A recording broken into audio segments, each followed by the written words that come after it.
Well, hello everybody. Welcome back to Horror Trans. My name is Stephanie Bree. I am a transgender woman who talks about all things horror.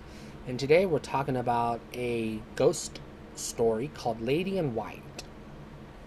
Now, I'm going to go ahead and throw this content warning up there up front. There's some racism in this movie. This is made in the 80s, but it takes place in the 50s. So when I say there's racism in this movie, I'm talking pre-civil rights, Jim Crow stuff. If that bothers you, do not watch this movie.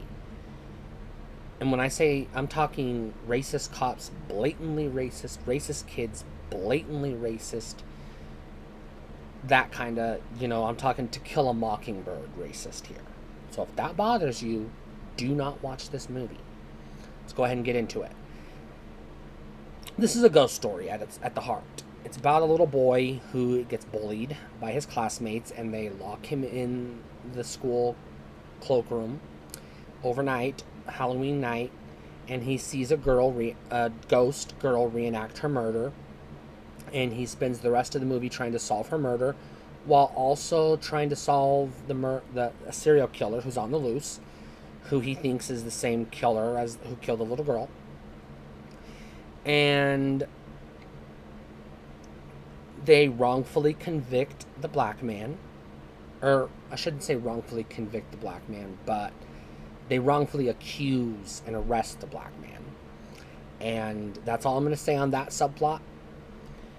And basically, the movie progresses. The little boy finds clues to the girl's death and to the girl's killer, and he starts to piece it all together. And by the time he figures out who the killer is, it's too late. He's in the killer's car. So he has to escape the killer, and then the ghost of the little girl's mother has to show up and rescue him, kill the killer, and then reunite with her daughter, and then the two ghosts fly off into heaven together to go be at peace. This is not a gory movie. There's really not that many quote-unquote kills in this movie.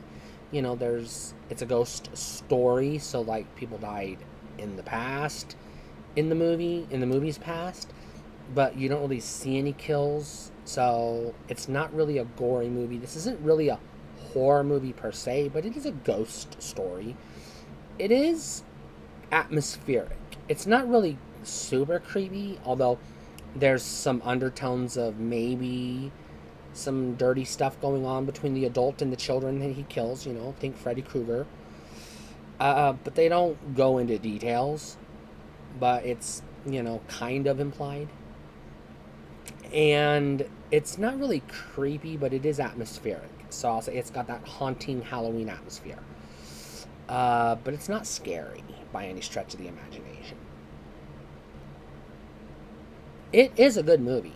I'm going to go ahead and put that out there. This is definitely a good movie, but this one's hard to come by because it's out of print and it's hard to find. That being said, is it a rent or a buy? And I'm going to break my rule and I'm going to say neither. Neither because, one, it's hard to come across. So if you are going to buy it, you're going to shell out a buttload of money, and it isn't worth it. We're talking $40 for a DVD, $80 for a Blu-ray. This movie is not worth it. Even more if you're going to go for a VHS or a Laserdisc. This movie is not worth it. And as far as rent goes, I can't recommend it as a rental because nobody has it available for rent. So it's not really an option. Now, right now, as of the time of this video, it is streaming on Tubi. So that's your opportunity to watch it or, sail the high seas and figure it out yourself. That's my recommendation, unfortunately.